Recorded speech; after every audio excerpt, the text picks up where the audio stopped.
자, 거기 166페이지 도시계획시설 부지에 대한 매수 청구권이라는 게 나오는데 요거 하기 전에 용어를 좀 몇 가지 정리를 하셔야 됩니다. 그래서 일단은 어딜 볼 거냐면 거기 137페이지를 잠깐 보시죠. 137페이지 보시면은 거기 동그라미 7번, 나머지는 제가 각각의 파트에서 용어를 다 설명을 드렸는데 여기 7번에 보시면 기반시설이라는 게 나옵니다. 기반시설. 그래서 기반시설이란 다음의 시설로서 대통령령으로 정하는 시설을 말한다. 자, 우리가 기반시설을 모르진 않습니다. 모르진 않는데 기반시설을 국계법, 우리가 배우는 법에서는 크게는 7가지로 분류를 합니다. 그래서 기역에 도로, 철도, 항만, 공항, 주차장 등의 교통시설. 두 번째는 광장, 공원, 녹지 등의 공간시설. 그 다음에 디귿에 유통업무설비, 수도, 전기, 가스, 공급설비 등의 유통공급시설. 그 다음에 리을에 학교, 공공청사 등 공공문화체육시설. 그 다음에 미음에 하천, 유수지, 방화설비 등 방제시설. 그 다음에 비읍에 장사시설 등 보건위생시설. 요 장사시설이라는 건 낙골당, 봉안당, 장례식장 이런 것들 장사시설이라고 묶어서 부릅니다. 그 다음에 시읒에 하수도, 폐기물 처리시설 및 재활용시설 등의 환경기초시설. 요렇게 7가지로 분류를 합니다. 교통시설, 공간시설, 공공문화체육시설, 환경기초시설, 유통공급시설 등등등. 또 말했나? 방제시설 이런 것들. 해서 크게는 7가지 시설로 세분을 해놓습니다. 요걸 기반시설이라고 합니다. 그러니까 우리가 밖에 나가서 흔히 알고 있는 도로, 철도, 항만 등의 기반시설을 종류를 이렇게 크게는 7가지로 세분을 해놓는 거죠. 이렇게. 그 다음에 138페이지에 8번 거기 보시면 도시군 계획 시설이라는 게 나오죠. 도시군 계획 시설. 자, 방금 보신 게 이제 기반 시설이 됩니다. 도로, 철도, 항만, 공항 같은 것들. 이러한 기반 시설 중에서 관리 계획으로 결정된 시설을 도시군 계획 시설이라고 부릅니다. 도시군 계획 시설. 자, 요게 무슨 차이가 있는지 한번 볼 텐데 나머지는 아마 저 뒤에 있어 가지고 다 뒤에 있으니까. 자, 보면은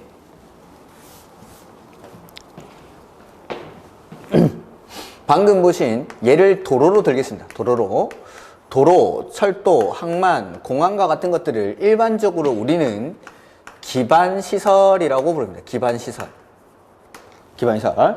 근데 이 기반시설, 도로 등이 관리계획으로 결정이 되는 거죠. 기반시설 중에서 관리계획으로 결정된 시설. 요걸 똑같은 도로인데 부르는 명칭이 다릅니다.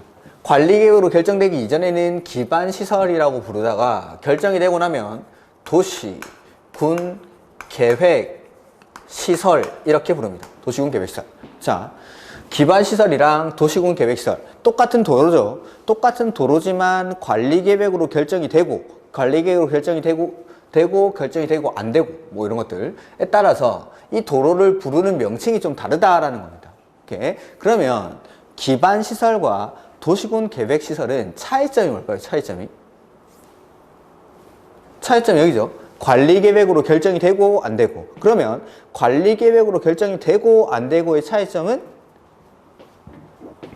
이겁니다. 구체화가 되고 안 되고. 즉 관리계획으로 결정이 되었다라는 건 구체화가 되었다라는 겁니다. 구체화가 되었다. 자, 구체화가 되는 게 뭔지 한번 보죠.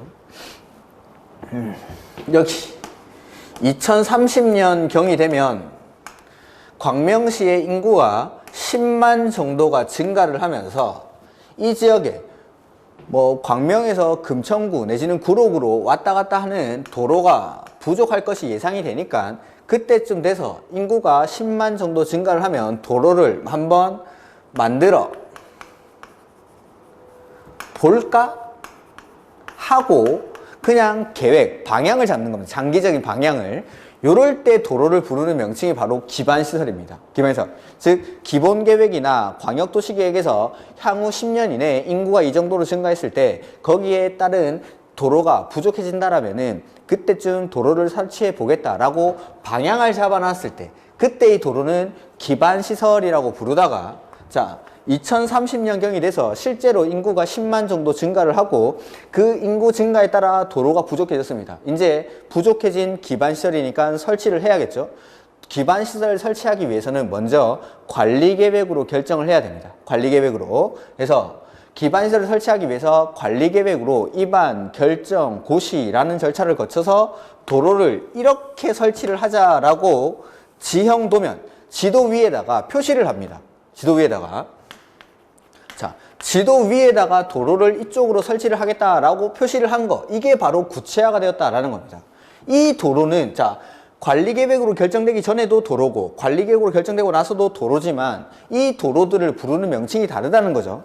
관리계획으로 결정되기 전에 도로는 기반시설이라고 부르다가, 관리계획 결정을 통해서 구체화가 되고, 관리계획, 입안, 결정, 고시라는 절차를 거치고, 지형도면 위에 도로를 어디에 설치를 할지를 표시를 했습니다. 근데 이 도로는 도시군 계획 시설이라는 도시군 계획 시설. 즉 드디어 이제 여기서 구체화가 됨으로 인해서 구속력이 발생을 합니다. 일반 국민에 대해서. 이게 기반시설과 도시군 계획 시설의 차이입니다. 엄청난 차이가 있죠. 예를 한번 들어볼까요? 우리가 여기 감녀가 있습니다. 감녀가. 이 감녀를 결혼하기 전에 감녀는 뭐라고 부르죠? 우리가? 아가씨, 이렇게 아가씨. 근데 이 감녀가 결혼을 하는 거죠. 결혼. 감녀가 결혼을 하면은 이 감녀가 갑자기 을려가 되고 그런 건 아니죠. 여전히 똑같은 사람입니다. 똑같은 감녀인데 이 감녀를 부르는 명칭이 이제 달라지죠. 결혼하기 전에는 아가씨라고 부르다가 결혼하고 나면 이 감녀를 아줌마. 아가씨랑 아줌마는 완전 다른 거죠. 그게 맞죠. 기반시설이랑 도시군 계획시설은 이렇게 다른 겁니다. 아가씨일 때는 구속력이 없죠. 구속력이. 내 마음대로 행동해도 됩니다. 뭐 새벽까지 술 먹고 와가지고 막 해 뜰 때까지 자다가 다시 이제 씻고 다시 저녁에 또 놀러 나가고. 근데 아줌마가 되면 드디어 이제 구속력이 발생하죠. 애도 있고 남편도 있고 하다 보니까 구속이 받게 됩니다. 구속을. 이게 마찬가지. 자, 방향을 잡아놓는 계획에서 도로 등은 기반시설, 구속력이 없습니다. 근데 관리계획으로 결정이 되고 구체화가 되고 나면 드디어 이제 구속력이 발생하는 거죠. 구속력이 발생했을 때 그 도로는 도시군 계획시설 요렇게 부르겠다라는 겁니다. 그래서 똑같은 도로지만 관리계획으로 결정이 되고 안 되고 구체화가 되고 안 되고 구속력이 있고 없고에 따라서 관리계획으로 결정되기 이전에는 기반시설이라고 부르다가 결정이 되고 나면 도시군 계획시설 이렇게 부릅니다. 이렇게. 그 다음 이 도시군 계획, 이제 페이지는 168페이지 오시면 됩니다. 168페이지. 기반시설이 관리계획으로 결정이 되고 나면 도시군 계획시설이라고 부르고 이 관리계획으로 결정된 도시군 계획시설을 설치하고 정비하고 개량하는 이런 사업을 뭐라 부르냐면 도시, 군, 계획, 시설, 사업이라고 부릅니다. 그게 1번, 168페이지 1번에 나와 있죠. 도시군 계획 시설 사업이란 도시군 계획 시설을 설치, 정비, 개량하는 사업을 말한다. 이렇게. 그 다음에 여기 있는 도시군 계획 시설 사업, 그 다음에 도시 개발 사업, 도시 개발 사업이라고 쓰죠. 도시개발법에 의한 도시 개발 사업, 그 다음에 도시 및 주거환경 정비법에 따른 정비사업, 이 세 가지 사업을 묶어서 우리는 도시, 군, 계획, 사업 이렇게 부릅니다. 도시군 계획사업. 이렇게. 자, 요 용어는 너무너무 중요한 겁니다. 이게 우리가 이제 공법에서 41번 문제가 용어의 정의 문제가 나오거나 아니면 광역도시계획이나 기본계획 문제가 나옵니다. 그때 용어의 정의 문제가 나왔을 때 정답으로 가장 많이 됐던 게 요겁니다. 요거 다시 한번 정리해보죠. 도로 등인데 똑같은 도로입니다. 똑같은 도로지만 관리계획으로 결정되기 이전의 도로는 우리가 기반시설이라고 부릅니다. 집에 혼자 동영상 듣는다고 가만히 있지 마시고 따라 읽으십시오. 계속 따라 읽으시고 계속 뱉어봐야 이게 익숙해집니다. 용어들의 기반시설. 근데 이 기반시설이 관리계획으로 결정이 돼서 구체화가 됐죠. 그러면 이제 도시군 계획시설이라고 부릅니다. 도시군 계획시설. 도시군 계획시설. 그 다음에 이 도시군 계획시설을 설치, 정비, 개량하는 사업을 도시군 계획시설 사업 이렇게 도시군 계획시설 사업. 오케이. 그 다음에 도시군 계획시설 사업, 개발 사업, 정비 사업 이렇게 세 가지 사업을 묶어서 도시군 계획사업 이렇게 도시군 계획사업. 도시군 계획사업. 요거 자 문제.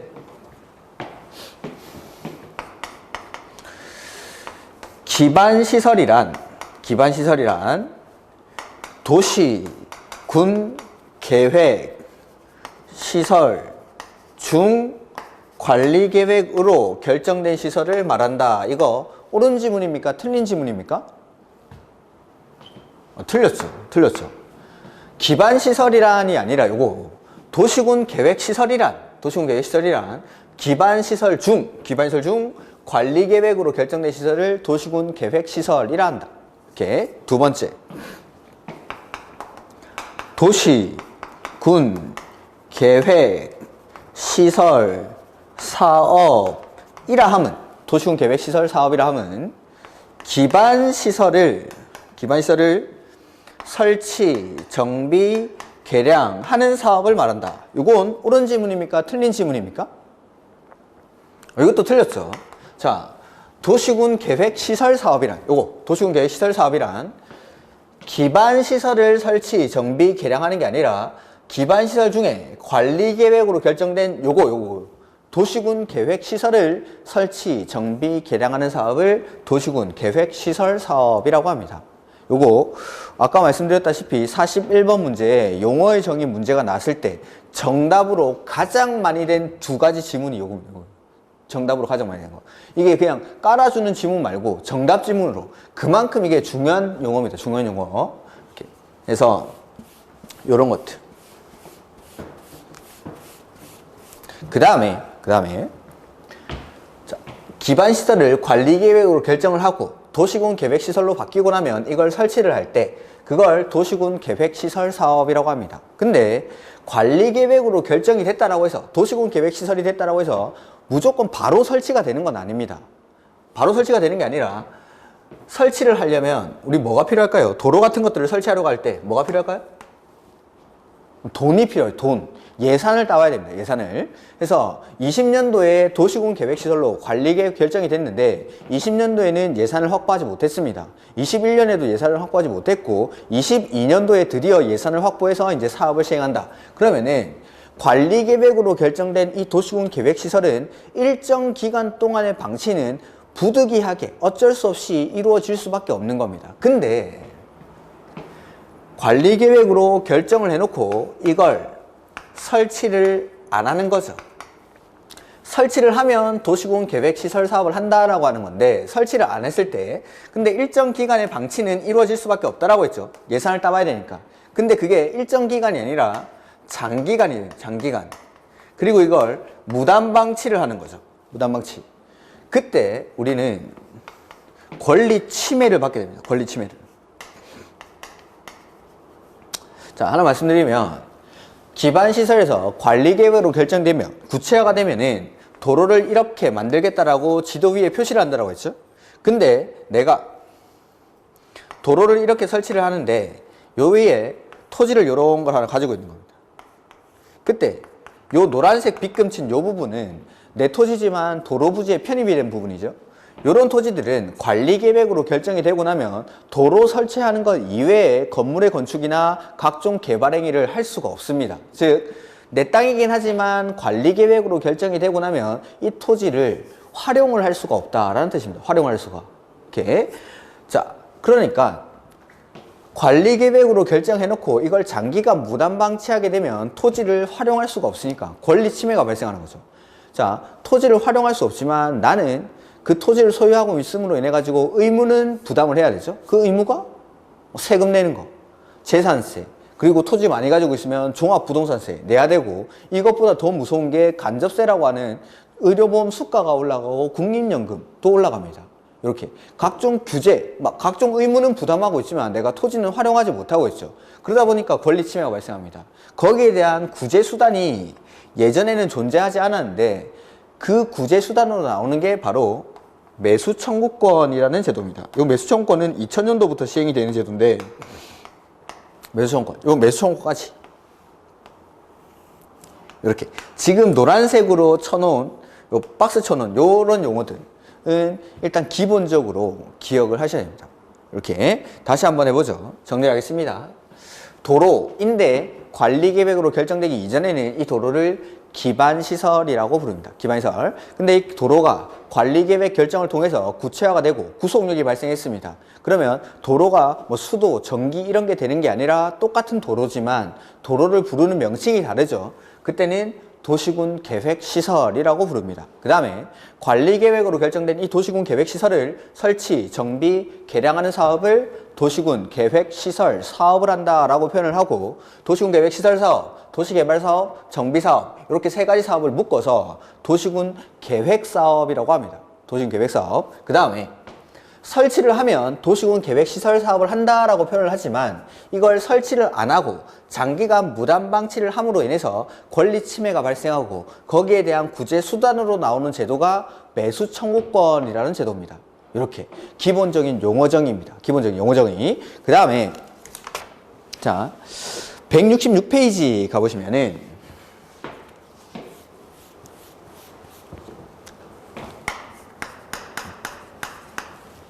그게 도시군 계획시설 부지에 대한 매수 청구권, 요 매수 청구권 나오죠? 자, 요건데, 요건 이제 탄생하게 되는 배경이 있는데, 그 배경을 잠깐 설명을 드리겠습니다.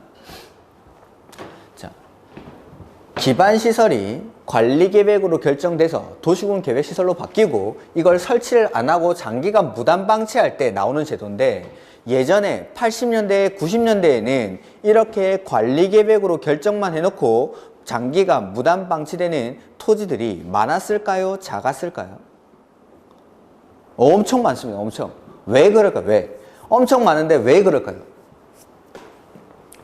80년대나 90년대에 국회의원 선거에 나오시는 분들의 공약을 가만 보면은 첫 번째 공약은 무조건 요거 해주겠다는 거. 도시군 계획시설 사업을 하겠다. 공약이 내가 이 동네에 국회의원이 되면 우리 동네에 도로를 설치하겠습니다. 다리를 놔주겠습니다. 내지는 뭐 학교를 설치하겠습니다. 각종 기반시설을 설치하겠다는 공약을 첫 번째 공약으로 내세웁니다. 왜냐하면 80년대, 90년대는 우리나라가 한창 성장기에 있던 시기고 각종 사회 인프라들이 갖춰지지 않던 시기다 보니까 첫 번째로는 각종 도로라든지 이런 사회 인프라들을 구축하는 게 첫 번째 국민들의 요구사항이었기 때문에 선거에 나오는 사람들마다 내가 국회의원이 되면 도로 만들겠습니다. 다리를 설치하겠습니다. 라는 도시군 계획시설 사업을 하겠다는 공약을 첫 번째로 내겁니다. 공약이야 내걸죠. 공약이야. 공약을 내걸어놓고 그 다음에 국회의원이 되면 이제 관리계획으로 결정해서 도시군 계획시설까지는 결정을 해놓습니다. 여기까지는 돈이 안 드는 거니까. 근데 설치를 하려면 예산을 따와야 된다고 했죠. 근데 국회의원 중에 국회에서 힘이 없는 초선 의원이나 이런 분들은 예산을 따오는 게 그렇게 쉬운 일이 아닙니다. 그러다 보니까 예산을 못 따오고 관리계획으로 결정만 해놓고 장기간 무단 방치되는 토지들이 엄청나게 많다는 거죠. 근데 거기에 대해서 예전에는 구제 수단이 존재하지 않았습니다. 이게 왜 문제가 되냐면 우리가 헌법에 가면은 각종 기본권들이 존재를 합니다. 10조 이하에 10조에는 행복추구권, 11조는 평등권, 12조는 신체의 자유, 13조는 재형복종주의 해가지고 쭉 기본권들, 우리 국민이라든지 인간으로서 누릴 수 있는 각종 기본권들이 존재를 하는데 그 중에 우리 공법이랑 가장 관련된 기본권이 헌법 23조에 재산권이라는 규정이 있습니다. 재산권. 자, 재산권은 1항, 2항, 3항으로 구성이 되어 있는데 1항은 모든 국민의 재산권은 보장된다라고 규정이 되어 있고 2항은 국민의 재산권을 보장하는데 그 재산권 행사는 공공복리에 적합한 범위 안에서 행사해야 한다. 이게 2항입니다. 2항. 그 다음에 3항은 공공필요에 의해서 개인의 재산권을 제한 내지는 수용하려고 할 때는 보상 규정, 두어야 한다라고 규정이 되어 있습니다. 그러니까 공공필요, 도로 같은 것들을 설치하기 위해서 개인의 재산권에 대해서 제한을 가하거나 수용을 할 때에는 보상 규정을 두라라고 했고, 그 보상은 정당한 보상이어야 한다. 이게 사망입니다. 근데 자, 도시군 계획시설로 결정을 하고 이걸 장기간 무단 방치함으로 인해서 권리 침해가 발생했는데, 예전에는 자, 권리 침해가 공공필요에서 제한이나 수용을 할 때는 보상 규정을 두어야 한다라고 했지만, 예전에는 이 권리 침해에 대한 구제 수단이 없었던 거죠. 그래서 국민들이 헌법 소원을 제기합니다. 헌법 소원을. 기본권을 침해받았을 때 헌법재판소에 제기하는 소송을 헌법 소원이라고 합니다. 근데 이 헌법 소원이 제기가 되고 있었지만 예전에는 이거에 대해서 구제를 못 해줍니다. 80년대, 90년대는 우리나라가 그렇게 잘 살던 나라가 아니니까 이거 다 구제해주고 나면 경제 성장을 할 자금이 부족해지겠죠. 그리고 그 70년대, 80년대는 군사정부 시절이다 보니까 모든 국민의 모든 기본권이 제한을 받습니다. 재산권뿐만 아니라 신체, 뭐 정신의 자유 이런 것들 다 제한받는 거죠. 그때는 헌법재판소 판결도 제대로 없었습니다. 제대로. 왜냐하면은 군사정부 시절에 군인들이 만든 법률에 대해서 이건 헌법에 위반된다, 이렇게 하지 마 라고 할 만한 용기를 가지신 분이 안 계시는 거죠. 그러다가 80년대 후반부터 이 헌법재판소 판결이 쌓이기 시작합니다. 근데 가장 시급한 문제는 신체의 자유나 정신의 자유 이런 것들에 대해서 먼저 문제를 해결을 해줘야 됩니다. 그래서 가장 먼저 신체의 자유에 관련된 형사소송법 관련 규정들에 대해서 위헌 판결을 내려주고, 그 다음에 언론, 출판, 집회, 결사 이런 것들에 대해서 위헌 판결을 하다가 이제 재산권에 눈을 돌리는 시기가 99년도. 이 99년도에 이 사안에 대해서 헌법 판결이 나옵니다. 그 헌법 판결 주문을 제가 그대로 써보면은, 자, 기반시설이 도시군 계획시설이 되기 위해서는 관리계획 결정이 필요하죠. 그래서 관리계획으로 결정이 되고 나서 10년이 경과해야 됩니다. 관리계획 결정으로부터 10년이 경과하고 플러스 지목이 대인, 지목이 되라는 건 이제 건물 지을 수 있는 땅이죠. 지목이 대인 토지에 대해서 결정만 해놓고 보상 규정을 두지 않은 것은 헌법에 합치되지 않는다라는 헌법 불합치 판결이 나옵니다. 그 헌법재판소에서 하는 판결의 종류에는 단순 합헌, 단순 위헌, 일부 합헌, 일부 위헌, 헌법 불합치 이런 것들이 있는데, 헌법에 합치되지 않는다. 이게 이제 헌법 불합치 판결이 나옵니다. 헌법 불합치 판결. 헌법 시간이 아니니까 그런 것들은 넘어가도록 하고. 자, 헌법에 합치되지 않는 이유를 보니까 보상 규정을 두지 않았기 때문에 헌법에 합치되지 않습니다. 보상 규정을 두지 않았기 때문에. 그러면 요걸 헌법에 맞게끔 합치시키려면은 보상 규정을 두면 헌법에 합치가 되겠죠. 그래서 2000년도에 만들어지는 제도가 매수청구권이라는 제도입니다. 2000년도에. 99년도에 위헌 판결을 받고, 헌법 불합치 판결을 받고, 거기에 따라서 만들어지는 제도가 매수청구권. 자, 보면은, 매수청구권의 의, 166페이지.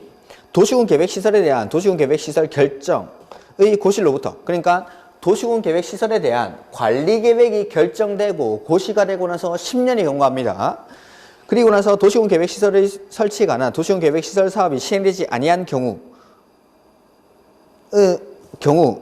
그 밑에 줄에 그 도시군 계획시설 부지로 되어 있는 토지 중 지목이 대인 토지, 건물지, 그게 집터 대자입니다. 집터 대자.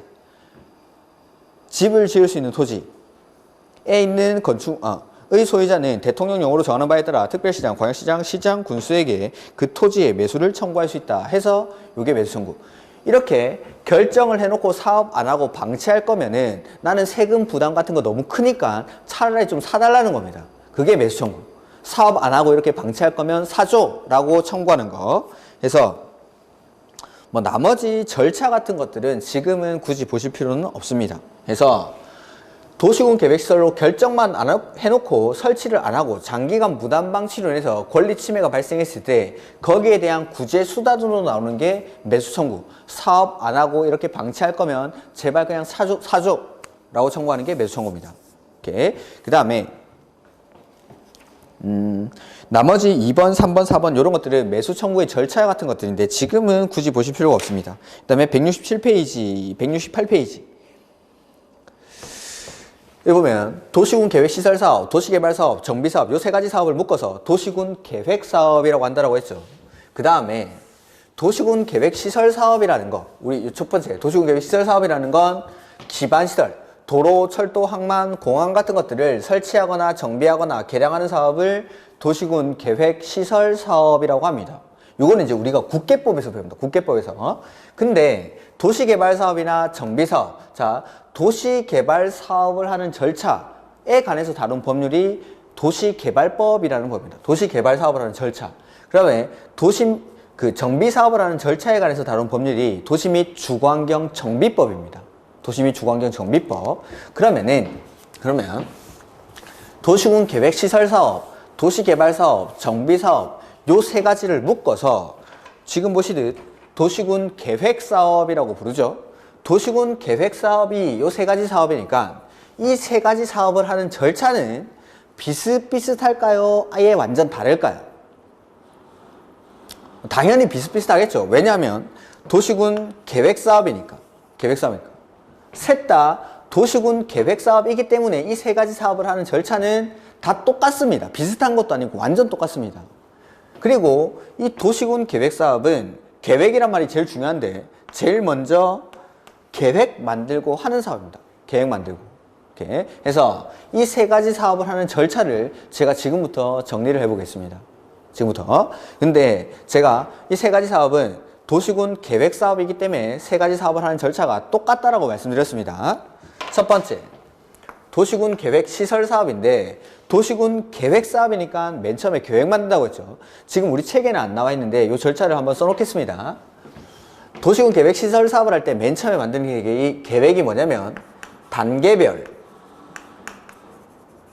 집행계획을 수립합니다. 자, 이걸 지금 다 외우라는 게 아닙니다. 제가 이 사업을 하는 절차를 이야기처럼 좀 풀어드릴 테니까 이렇게 사업을 하는구나 라는 것만 기억을 하시면 됩니다. 이런 거구나. 기억할 필요도 없고 이런 거구나. 자, 계획을 만드는 이유는 도시군 계획 사업이니까 맨 처음에 계획 만들고 하는 사업이니까 계획을 만듭니다. 그때 도시군 계획 시설 사업을 할 때 만드는 계획을 단계별 집행계획이라고 부릅니다. 사업을 단계별로 어떻게 집행할지에 대한 계획이라고 해서 단계별 집행계획. 그 다음에 단계별 집행계획을 수립하고 나면 사업을 누가 할지를 정해요. 누가 할지. 그게 시행자 지정입니다. 시행자 지정. 자, 누가 할지가 정해졌죠? 누가 할지가 정해지고 나면 이 시행자가 사업을 어떻게 하겠습니다라는 계획을 만듭니다. 시행자가 만드는 계획을 뭐라 부르냐면 실시계획이라고 합니다. 그래서 사업을 누가 할지를 정하고 나면 그 시행자가 사업을 어떻게 할지에 대한 실시계획을 작성을 하고 실시계획은 시행자가 만든 거기 때문에 확인을 받아야 됩니다. 그 확인받는 절차를 인가받고 고시한다라고 합니다. 인가받고 고시한다. 그 다음에 인가를 받고 나면 인가받은 대로 사업을 실시를 합니다. 사업을 해서 언젠가 공사가 완료가 되겠죠. 완료가 되면 마지막에 확인 절차로서 준공검사라는 걸 받습니다. 준공검사. 이게 도시군 계획 시설 사업 절차. 그 다음에 공사 완료 공고라는 절차가 있긴 한데 그건 우리 시험이랑 크게 관련이 없기 때문에 필요한 부분에서만 따로 몇 가지 설명을 드릴 겁니다. 그 다음에 도시개발 사업. 자, 도시개발 사업도 도시군 계획 사업이니까 시설 사업을 하는 절차와 똑같습니다. 보죠? 도시개발 사업을 할 때도 맨 처음에는 계획 사업이니까 계획 만들겠죠. 도시개발 사업 할 때 만드는 계획이 개발계획입니다. 개발계획. 도시개발 사업을 할 때는 개발계획을 먼저 수립합니다. 그 다음에 이제 도시개발 사업은 신도시를 만드는 사업인데 어디서 할지를 정해야 됩니다. 어디서 할지. 그게 구역 지정입니다. 구역 지정. 도시개발구역을 지정합니다. 어디서 할지 정했죠? 그 다음에 이제 누가 할지를 정해요. 사업을 누가 할지. 그게 여기 시행자 지정. 자, 누가 할지 정해졌죠? 누가 할지를 정하고 나면 이 시행자가 계획 하나 만들었죠. 실시계획. 실시계획을 작성합니다. 그 다음에 이 실시계획은 시행자가 만든 거라서 확인을 받는다라고 했죠. 그게 인가받고 고시. 실시계획을 인가받고 고시를 하고 나서 그 다음에 실시계획 인가받은 대로 사업을 실시를 하는데, 자, 도시개발 사업은 신도시 만드는 사업입니다. 신도시 만드는 사업. 그 신도시를 만드는 방식이 크게는 두 가지가 있습니다. 하나는 수용 방식이 있고 하나는 환지 방식. 이렇게 크게는 두 가지 방식으로 구분됩니다. 수용 방식이랑 환지 방식. 환지 방식이라는 건 기존의 토지 소유자에게 도시개발 사업을 통해서 조성된 토지로 바꿔주는 수건, 바꿔주는 토지를 토지로 바꿔준다라고 해서 환지라고 합니다. 환지. 이렇게. 그 다음에 수용이 된 환지든 사업을 해서 공사가 완료가 되죠. 완료가 되고 나면 마지막에 준공허사. 자, 똑같이 하고 있죠. 요게 도시개발 사업의 절차. 그 다음 정비사업이 나오죠. 정비사업. 정비사업 역시 도시군 계획사업이니까 위에 보신 도시군 계획 시설사업, 개발사업이랑 사업의 절차는 똑같습니다. 똑같습니다. 정비사업 역시 도시군 계획사업, 먼저 계획 만들고 하는 사업이기 때문에 맨 처음에는 계획을 만듭니다.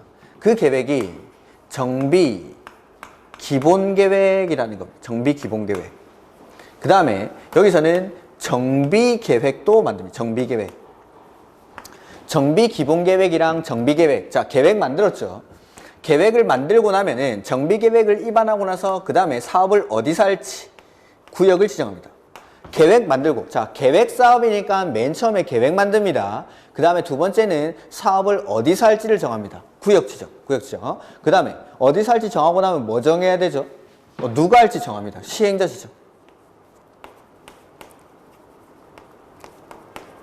자, 누가 할지가 정해졌죠? 누가 할지가 정해지고 나면 이 시행자가 계획 하나 만들었죠? 실시계획. 근데 정비사업을 할 때는 실시계획 대신에 사업 시행계획 이렇게 부릅니다. 사업 시행계획. 요거는 이제 개발사업이랑 구분하기 위해서 명칭만 다르게 하는 겁니다. 실시계획이랑 똑같은 건데 부르는 명칭만 개발사업에서는 실시계획, 정비사업에서는 사업 시행계획 이렇게 부릅니다. 자, 시행자, 사업을 누가 할지가 정해지고 나면 그 시행자가 사업을 어떻게 할지에 대한 계획을 만들었죠. 어떻게 할지에 대한 계획은 시행자가 만든 거니까 요거 확인받아야겠죠. 역시 인가받고 고시합니다. 이렇게.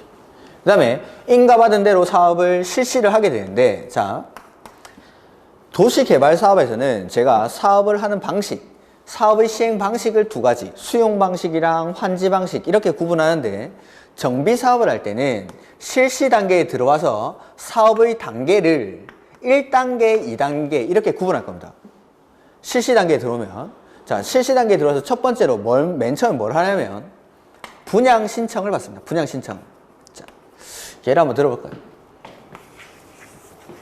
역시 재개발구역입니다. 재개발구역에 기존에 토지라든지 건물을 소유하고 있는 기존 소유자들이 있겠죠. 이 소유자들에게 이제 시행사가 들어가가지고 여기다가 뭐 삼성물산이 들어갔다. 그러면은 우리 레미안 짓겠습니다. 라고 하는 겁니다.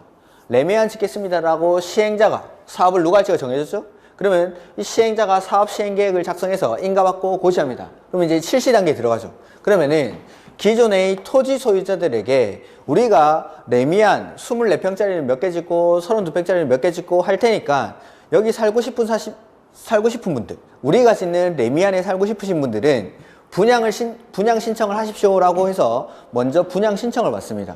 근데 이 재개발 구역 안에 기존에 500세대가 살고 있었다라고 하면은 새로 짓는 아파트는 500세대를 짓습니까? 500세대보다 많이 짓습니까?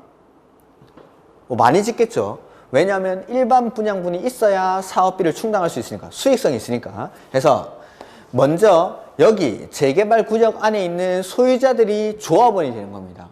그래서 그 조합원들한테 분양 신청을 받고 남는 것들은 일반 분양을 해야 되니까 일반인들한테 분양 신청을 받는 거죠. 그러면은 이제 분양 신청을 받았죠. 그럼 분양 신청 받은 현황을 기초로 해서 만드는 계획이 하나 있는데 그 계획이 관리 처분 계획입니다. 관리 처분 계획.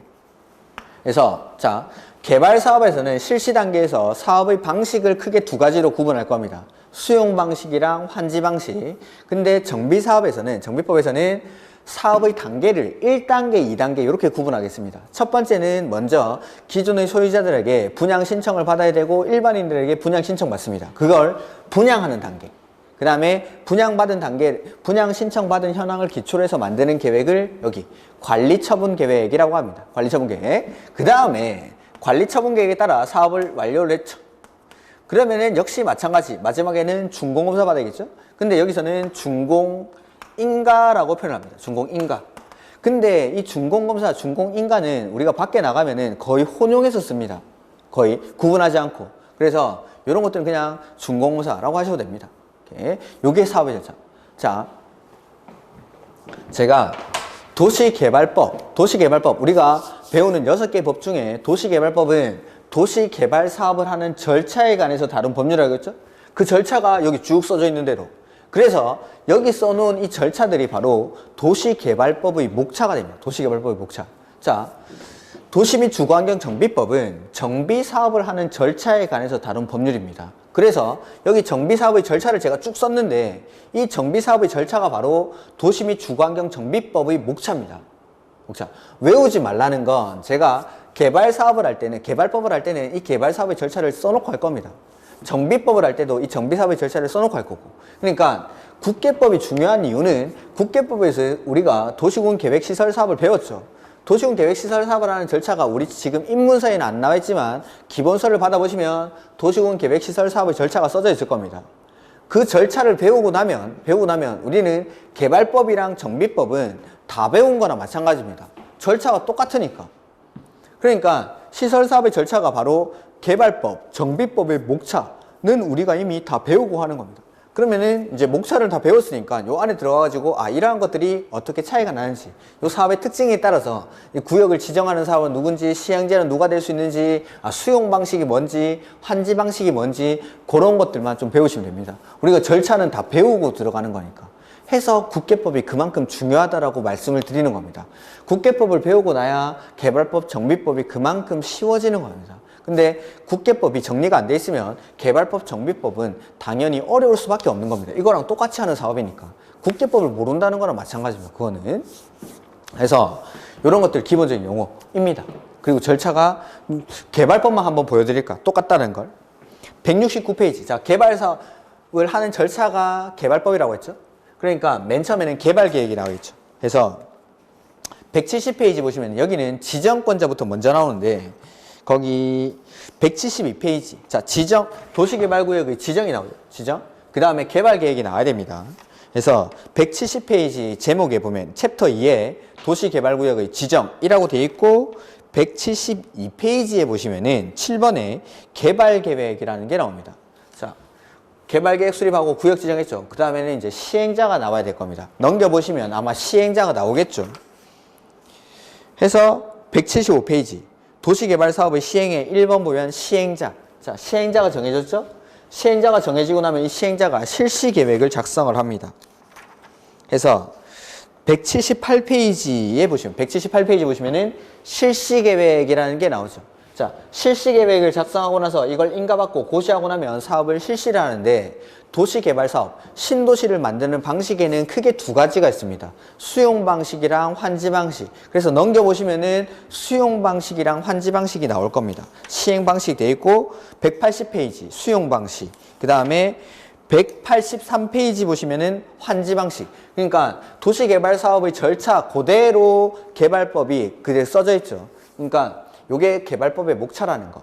이렇게 해서 시설사업, 개발사업, 정비사업 이렇게 구분하고 요 세 가지 사업은 도시군 계획사업으로서 사업을 하는 절차가 동일하다는 거. 똑같습니다. 이렇게. 근데 이렇게 수업을 하고 나면 질문을 하시죠. 야, 똑같다 해놓고 안 똑같잖아. 안 똑같잖아.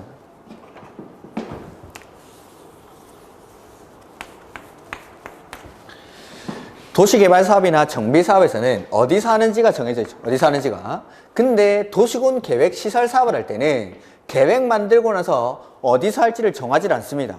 그러면은 도시군 계획 시설 사업이라는 건 도로, 철도, 항만 같은 것들 설치하는 기반시설을 설치하는 사업인데 어디서 할지, 사업을 어디서 할지를 정하지 않고 그냥 여기 도로 그냥 만들어 볼까? 라고 해도 되냐라는 거죠. 어디서 할지 안 정하고 사업을 하냐라는 거예요. 도로 설치할 때는 어디서 설치하는지 안 정하고 사업을 할까요? 정하겠죠. 어딘가에 정하는데 숨어 있는 겁니다. 이게. 자, 도시개발 사업이나 정비 사업에서는 어디서 할지를 여기서 계획 만들고 나서 정하죠. 근데 이 도시군 계획 시설 사업을 할 때는 이미 정해져 있습니다. 왜냐하면 자,